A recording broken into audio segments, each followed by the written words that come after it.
numéro 90-96.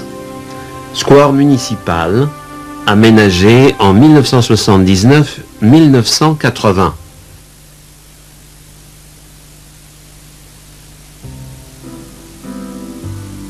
Au fond, se dresse l'imposante façade arrière de l'hôtel Salé, qui forme avec les anciennes maisons de la rue des Coutures Saint-Gervais un tableau typique du vieux Paris.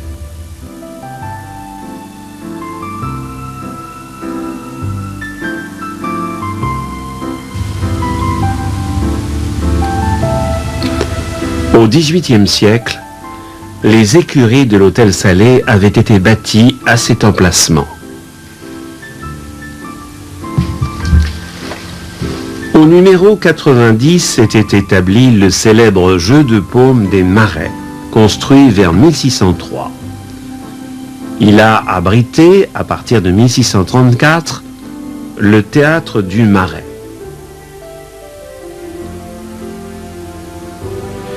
Reconstruit en 1644 après un incendie, il offrait alors une grande nouveauté. Aucun spectateur n'était assis sur la scène.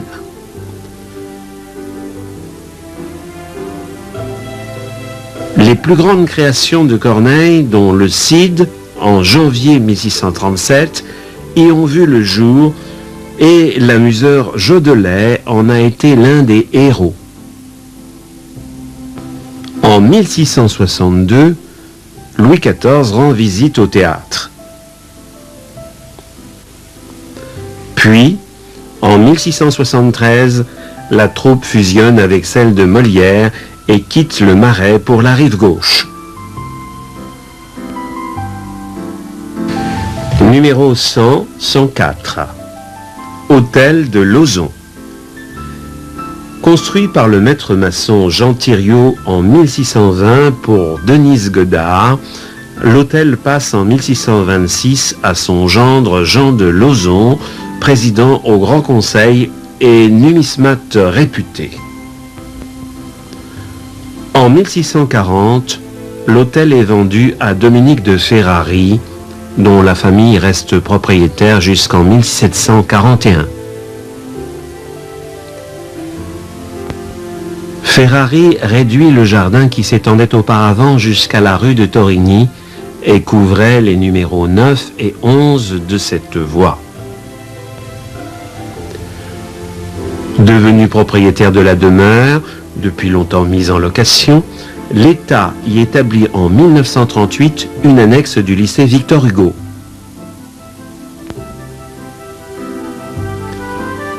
L'hôtel est dissimulé sur rue par deux maisons locatives aux façades asséchées, sous lesquelles prend le passage Cocher, fermé d'un beau portail au vantaux Louis XV.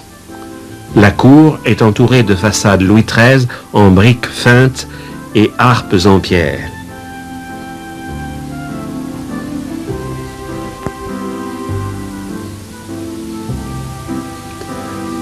L'aile gauche n'était autrefois qu'une terrasse défendue par un grand balcon sur console qui subsiste.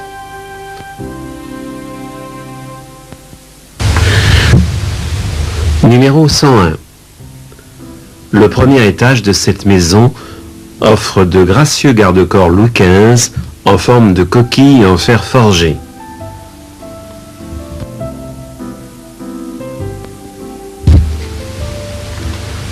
Numéro 106. Hôtel de Sérilly. La façade sur rue, dessinée par Courtonne, est soulignée par un avant-corps pourvu d'une belle porte et d'un balcon. Deux lions décorent le fronton. L'hôtel offre sur la cour pavée 4 corps de bâtiments réguliers en briques feintes et pierre. Celui de droite, qui n'existait pas dans le plan d'origine, a été rajouté ultérieurement. Le terrain, très vaste, a permis le dédoublement de la cour avec, à gauche, l'implantation d'une basse-cour suivant la formule du plan à 2 axes, apparue à Carnavalet. Le perron est défendu par des éléments de ferronnerie de la fin du XIXe siècle. La cage du grand escalier, à gauche, fermée depuis la Restauration, a été affublée d'un ridicule décor peint néo-Brunetti, mais la magnifique rampe de fer forgé Louis XV est intacte. Sur l'ancien jardin, la façade plus monumentale avec ses lucarnes en pierre est flanquée de pavillons.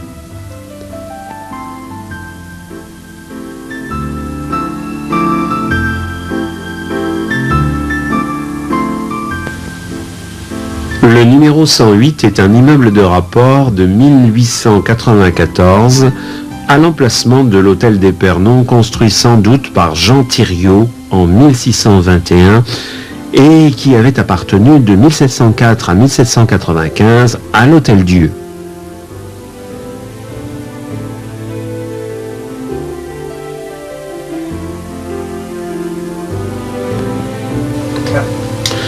Numéro 110. Hôtel d'Hozier. Ce bel hôtel a été construit par l'architecte Jean Thiriot en 1623 sur un terrain qu'il venait de vendre à Robert Jousselin de Marigny, conseiller du roi.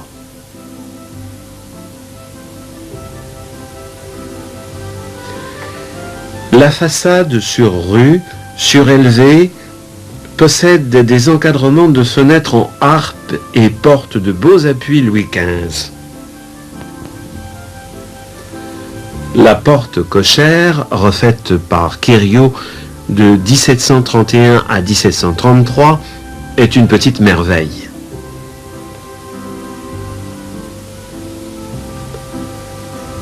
Un beau cartouche rocaille avec l'ancien numéro impérial couronne les souples vantaux sculptés par Fauquière. Mars et Minerve y sont représentés.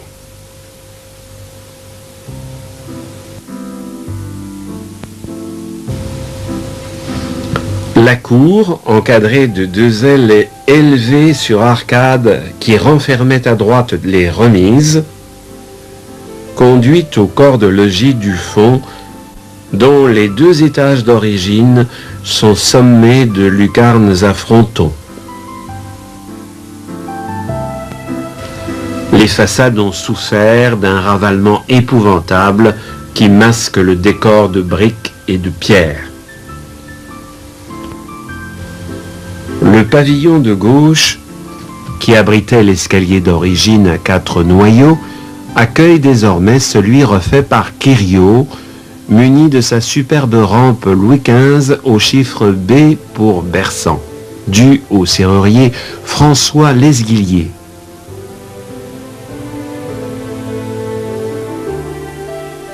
Son extraordinaire aileron de départ a malheureusement été volé il y a quelques années. Par un passage moderne, on gagne le jardin, depuis lequel on peut admirer, porté par la façade du corps de logis attenant, un cabinet à 2 étages en encorbellement dont la trompe est ornée d'une tête de méduse. Une magnifique aile qui renfermait une galerie aux façades en briques et pierres portée jadis sur 6 arcades ferme le jardin sur la rue de Bellem. On remarquera entre 2 fenêtres un gnomo, petit obélisque à usage de cadran solaire. Restitué, le jardin a été amputé au fond pour la construction d'un bâtiment en fer et briques.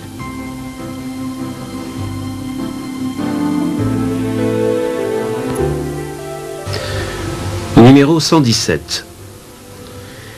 Maison de rapport construite en 1745-1746 pour François Ploux, maître sellier carrossier, acquéreur du terrain en 1742.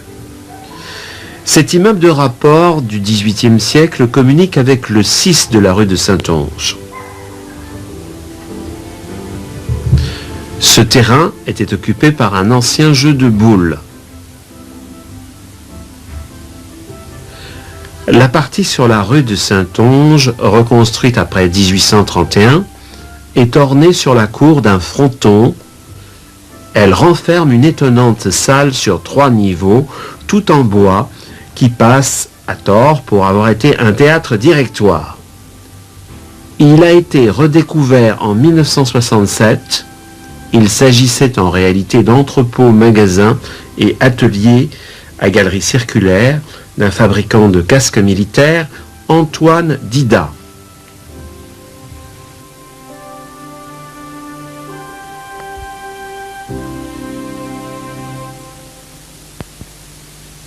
Numéro 118.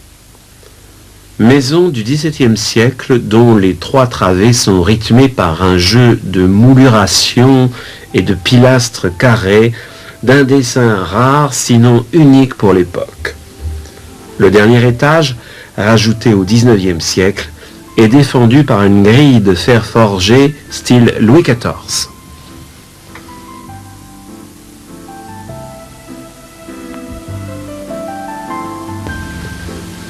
Numéro 125. À l'emplacement de cet immeuble élevé en 1891, se trouvait jadis la fontaine de l'Échaudé, construite au XVIIe siècle. Numéro 127. Petite maison d'angle pittoresque, sans doute du XVIIe siècle. Elle est coiffée d'un comble d'ardoise pointue.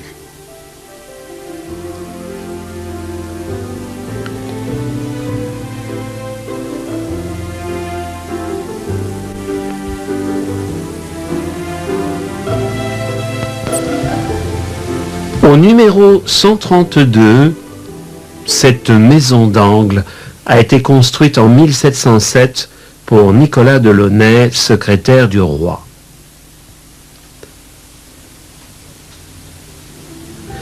Elle conserve de son aspect d'origine un comble brisé et des façades de bonne proportion malgré leur rhabillage postérieur.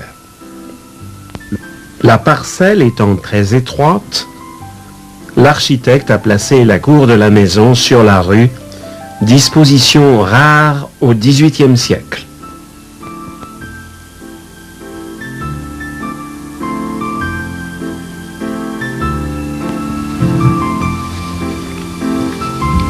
Numéro 137. Maison Guérard. C'est une maison construite entre 1777 et 1778 à la place de 4 maisons anciennes par l'architecte Jean-Louis Blaise pour Pierre Guérard, commissaire des guerres. C'est l'une des plus belles maisons à loyer de cette époque, de pur style néoclassique.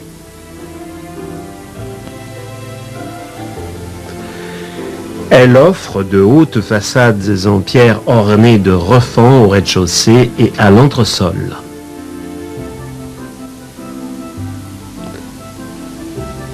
L'élévation est terminée par une corniche à madillon et denticule.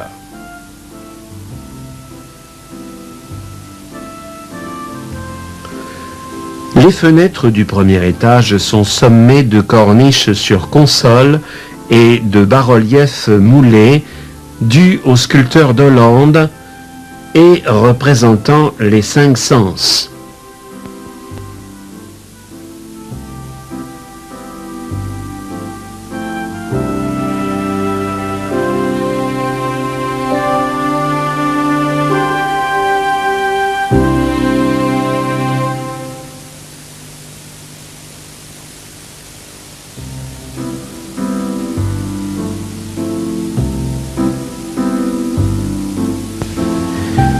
La porte cochère, restaurée et repeinte en 1993, conduit à une cour assez étroite. D'indigentes fenêtres en PVC ont été installées en 1993 sur ce magnifique immeuble.